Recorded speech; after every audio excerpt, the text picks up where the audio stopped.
¿Qué tal? ¿Cómo le va? Muy buena vibra para todos. Les saludo con mucho afecto y le cuento que nuestro tema de hoy es la llamada viruela del mono.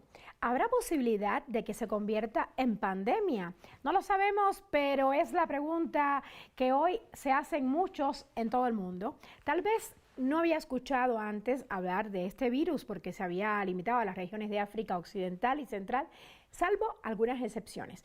Y bueno, hace algunas semanas empezó a rondar por el resto del mundo y como era de esperar, la información fluyó.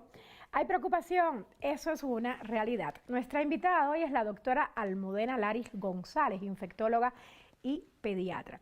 Bienvenida, doctora Almudena. Hola Isa, ¿qué tal? Muchísimas gracias, me da mucho gusto estar aquí. Igualmente, nos da muchísimo gusto y para empezar a hablar de la viruela del mono, cuéntenos qué es la viruela del mono y desde cuándo se conoce.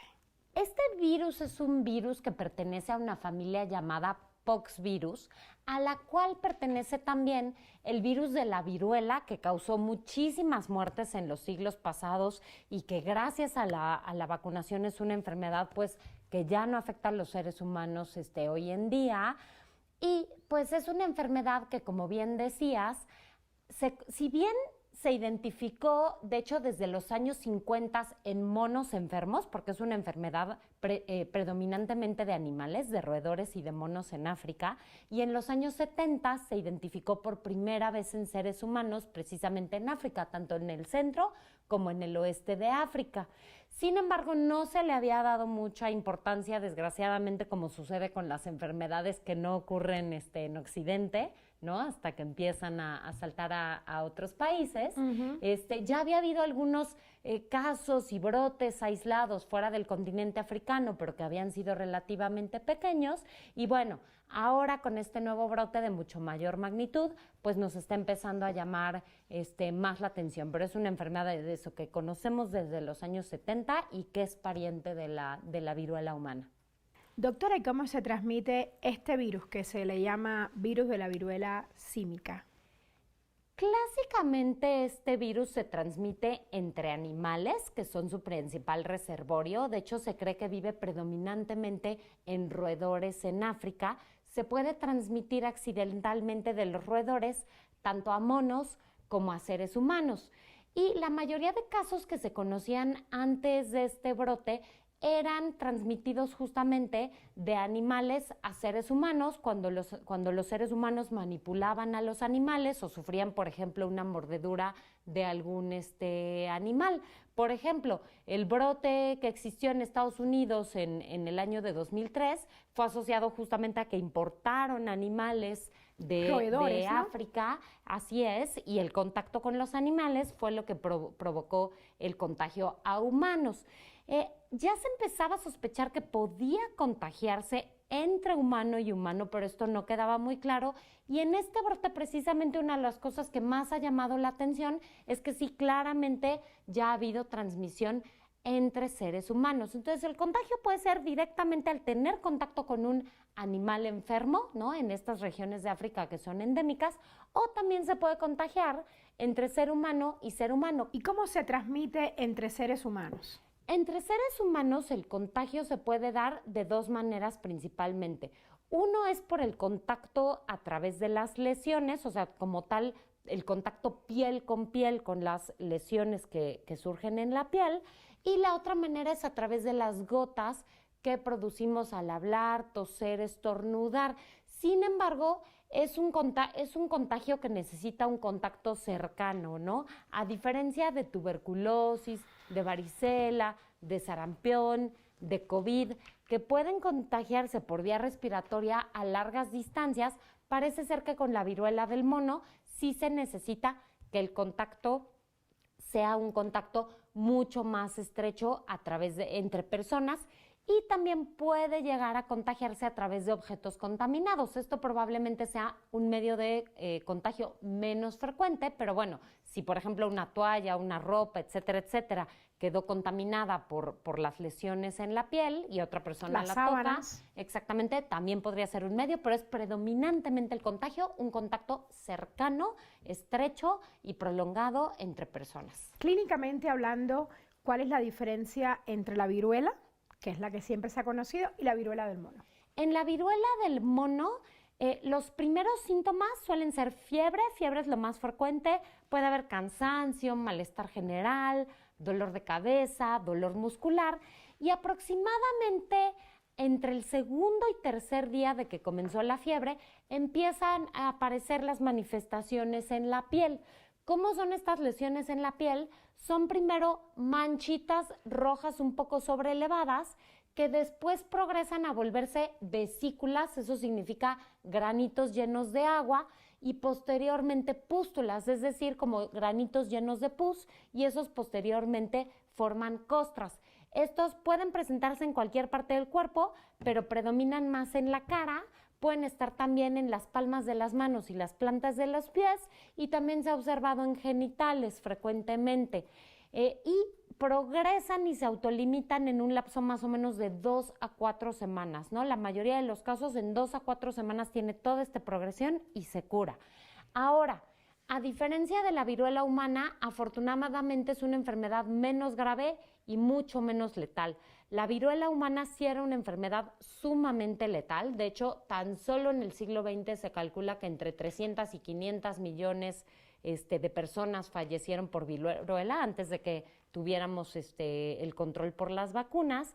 Y sin embargo, la viruela del mono en la mayoría de los casos se autolimita. Sí hay casos que se pueden complicar e inclusive pueden fallecer, pero es muy poco frecuente con la viruela del mono. Doctora Almudena, sabemos que esta es una enfermedad endémica en África, donde hay más de 1.300 casos al día de hoy, pero ¿por qué se están viendo brotes simultáneos en varios países?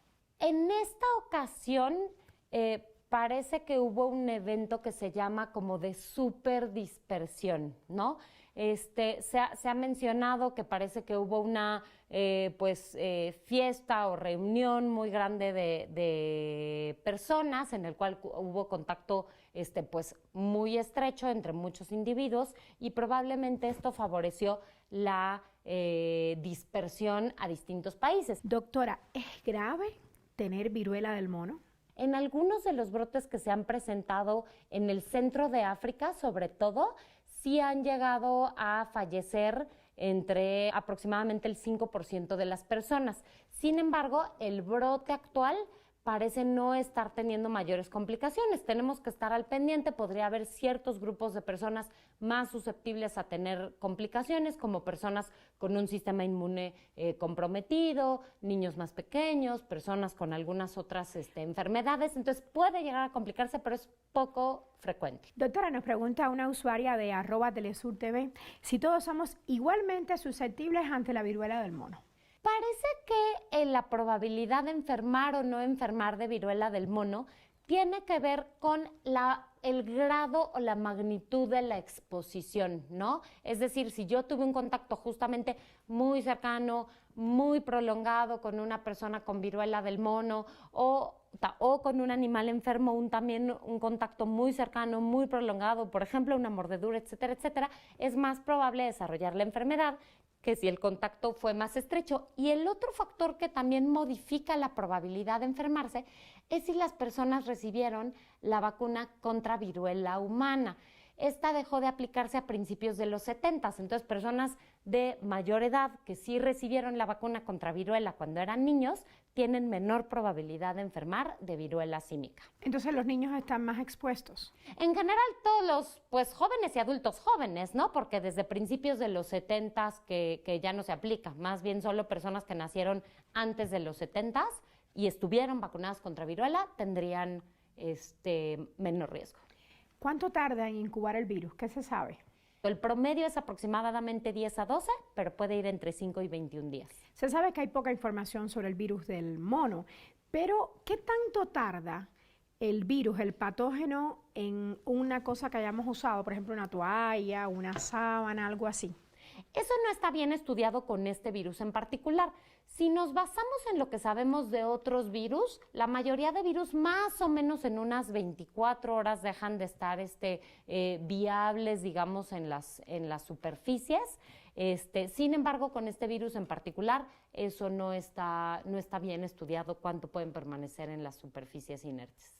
Y tengo entendido por lo que nos explicó antes que esta enfermedad pasa por varias etapas. ¿Cuáles son esas etapas? Las primeras manifestaciones de la viruela del mono son la fiebre, el malestar general, el cansancio, puede haber dolor de cabeza, dolor muscular y usualmente al segundo o tercer día de que empezó la fiebre suelen empezar las manifestaciones en la piel.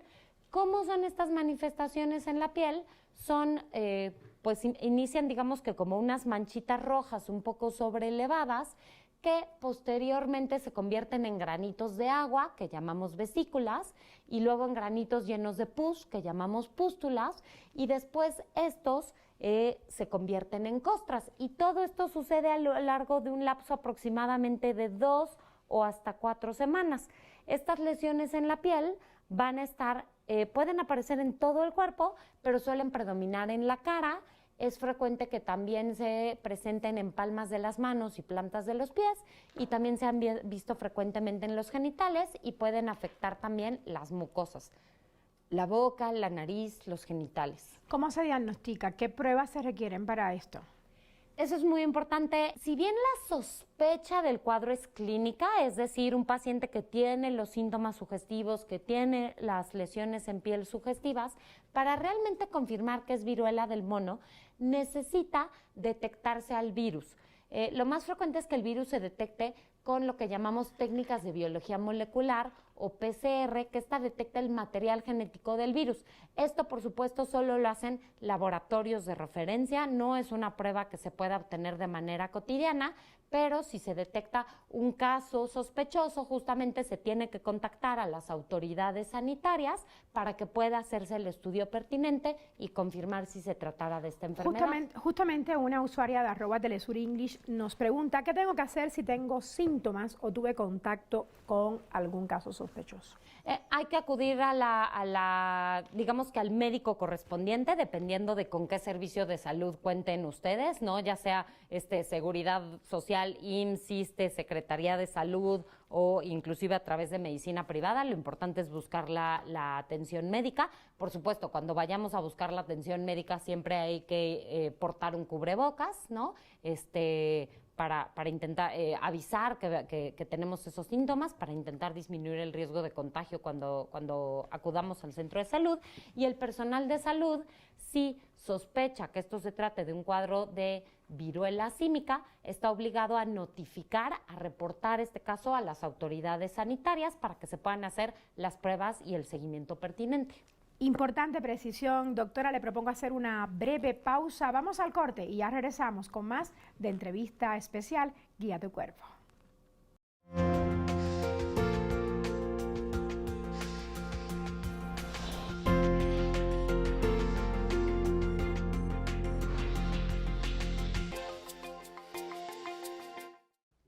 Estamos de regreso para seguir esta plática con nuestra invitada de hoy, que es la doctora Almudena Laris González, infectóloga y pediatra.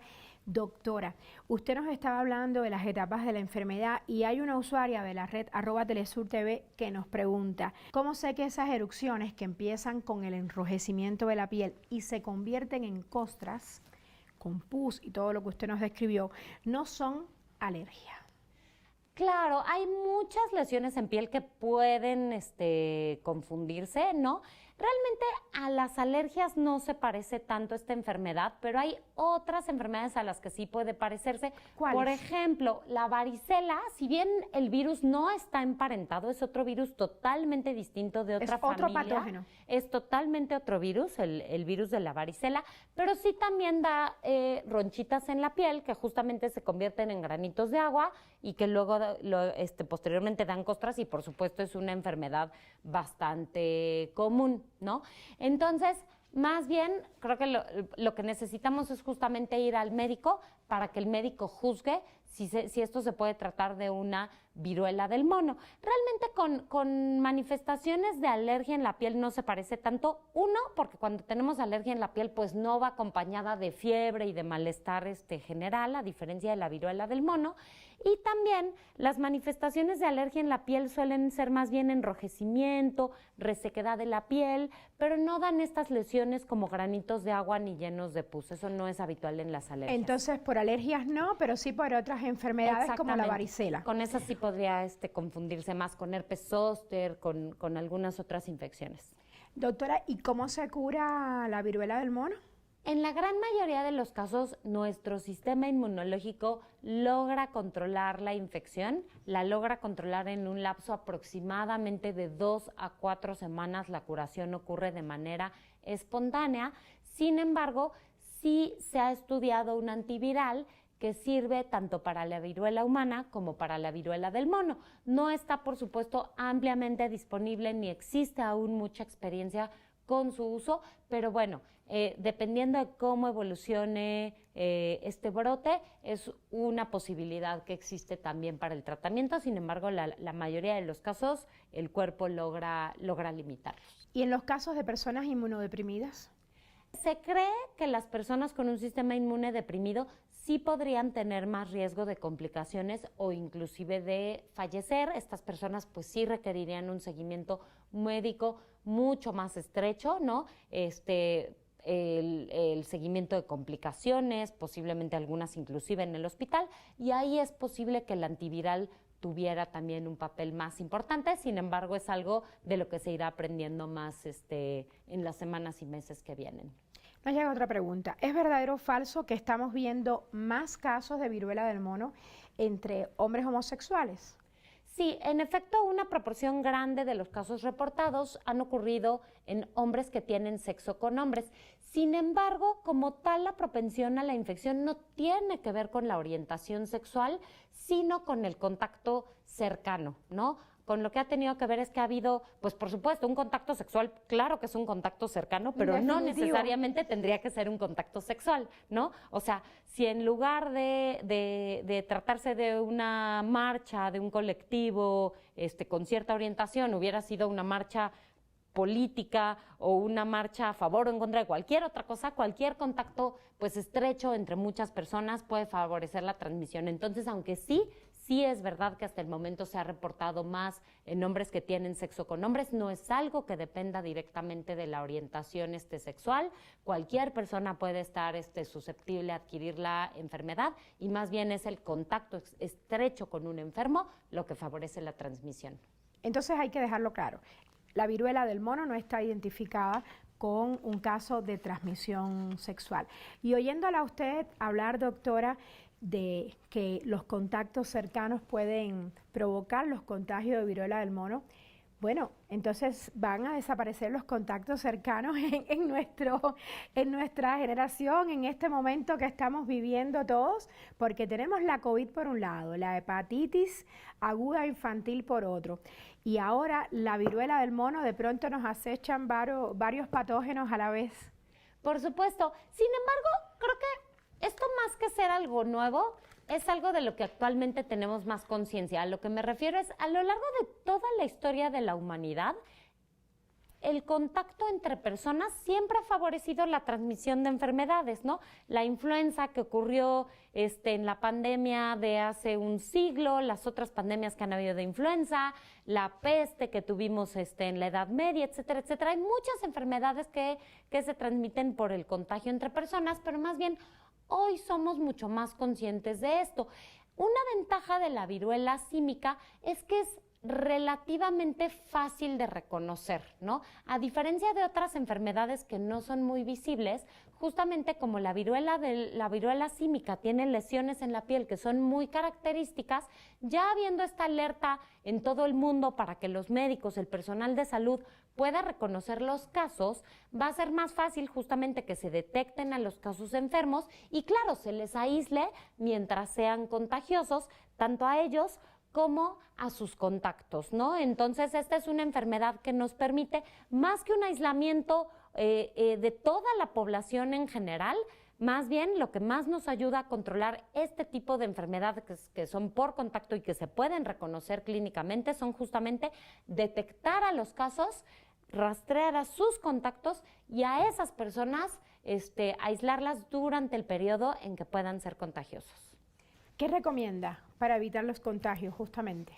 Medidas generales que nos ayudan a evitar no solamente la viruela símica, sino también COVID y también cualquier otra infección respiratoria o infección por contacto que se pueda transmitir por humanos, pues son la higiene de manos frecuente, el uso de cubrebocas cuando estamos en espacios cerrados, que previene la transmisión de cualquier microorganismo que se transmita a través de las gotas respiratorias, y también el que las personas que tengan una enfermedad, cualquier enfermedad, sea una gripa, sea lesiones en piel, etcétera, etcétera, pues eviten justamente el contacto cercano con otras personas, ¿no? Creo que tiene mucho que ver también que nos hagamos cada vez más conscientes de que si estamos enfermos, pues justamente no tenemos que estar yendo a fiestas, conviviendo, etcétera, etcétera, etcétera, ¿no? Pero son las medidas generales de higiene de manos e higiene respiratoria con el predominantemente uso de cubrebocas en espacios cerrados. Doctora Almudena, ¿tendría sentido una campaña de vacunación contra la viruela del mono, tomando en cuenta que la viruela fue erradicada en el año 80? ¿Usted qué considera? Esa es una muy buena pregunta. La vacuna contra viruela es una vacuna basada en un virus que se llama vaccinia. Este virus vaccinia es pariente tanto de la viruela humana como de la viruela símica. Y se ha observado que también es capaz de prevenir la viruela del mono. No al 100%, pero sí tiene una eficacia bastante buena. Se calcula que tiene una eficacia más o menos entre 80 y 85% para reducir la viruela del mono. Doctora, ¿y cómo se logró erradicar la viruela en los años 70, que después en el año 1980 se declaró formalmente erradicada? ¿Fue difícil hacerlo?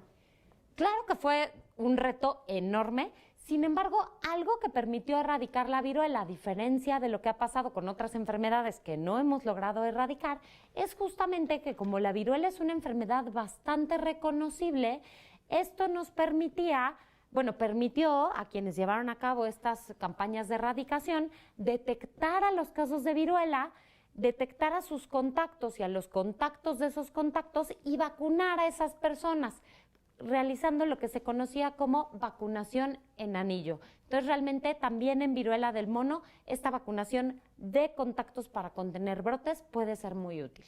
Doctora Almudena, ahí nos llega una pregunta de un usuario de la red Guía tu Cuerpo TLS y nos pregunta ¿qué tanto debemos preocuparnos por esta enfermedad y este actual brote del virus? Yo diría que más que preocuparnos, estar atentos a la evolución, ¿no? A diferencia de otras enfermedades, como les comentaba, la viruela símica tiene características que favorecen el poder contener los brotes, ¿no? El que, como decíamos, es relativamente fácil de reconocer, el que existe una vacuna, si bien todavía no está ampliamente disponible. Digamos que si los sistemas de salud realmente logran hacer una buena labor de detección de casos y de aislamiento de casos y contactos, son brotes que deberían de poder controlarse. Entonces, debemos estar atentos, pero no preocupados, diría yo. Últimamente hemos visto muchas emergencias epidemiológicas. ¿Siempre han existido o es que ahora estamos más atentos tras haber existido la COVID-19? Yo creo que es una conjunción de dos fenómenos, ¿no? O sea, por un lado, las epidemias siempre han existido en la historia de la humanidad, ¿no? O sea, hay microorganismos que saltan, por ejemplo, del animal al ser humano y que en el ser humano se empiezan a propagar. Siempre nos han acompañado las epidemias en la historia. Sin embargo, actualmente, pues la globalización, lo fácil que puede llegar una persona de un extremo del mundo al otro en menos de 24 horas, obviamente hace que las enfermedades se propaguen de manera mucho más rápida. Punto número 2, definitivamente nuestro poco respeto al medio ambiente también está favoreciendo otra cuestión. Mientras menos respetamos pues el ambiente natural de los animales, es más probable que empiecen a pasar enfermedades de los animales a los humanos, ¿no? Entonces creo que esta es una cuestión esencial, el respeto al medio ambiente, pero también existe en efecto mucho más atención a partir de COVID-19 a las enfermedades infecciosas, ¿no? Que está haciendo que pongamos mucho más. ¿Y usted qué cree? ¿Veremos más brotes en las próximas semanas? Sí, seguramente en los próximos días a semanas veremos un aumento de los casos, pero si los sistemas de salud de los distintos países hacen una buena labor de contención, sería esperable. Obviamente no tengo una bola de cristal para ver el futuro, pero sería esperable que estos brotes se logren contener, si bien primero veremos todavía una escalada de casos. Ya sé que no tiene una bolita de cristal, pero nos preguntan si está en peligro la humanidad con los virus emergentes, sobre todo con los transmitidos por animales.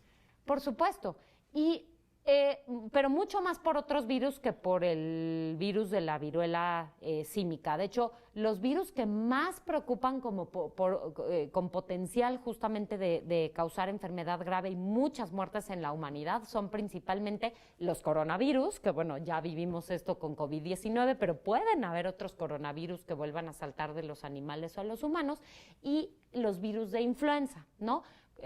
Seguramente han escuchado que existen virus de influenza que afectan a las aves y a otras enfermedades, y estos otros son otros de los virus que más preocupación causan, que puedan pasar de aves a humanos, diseminarse en humanos y ser graves. Entonces sí, por supuesto que existe siempre este riesgo, y por eso es muy importante tanto lo que hablamos del respeto al medio ambiente como de la mejoría de los sistemas de vigilancia y de preparación para pandemias a nivel mundial, que a raíz de COVID-19 pues se ha cobrado mucha conciencia en este aspecto. Y a estas recomendaciones, doctora Almudena Laris, yo le agregaría nada más las referentes a mantener la sana distancia entre las personas, el uso del cubreboca y bueno, el lavado frecuente de manos, que hemos visto que ha sido una medida sanitaria bastante asertiva durante la pandemia de la COVID-19. Gracias por estar hoy aquí con nosotros y nos despedimos. Nos vemos de hoy en 8 días en otra entrevista especial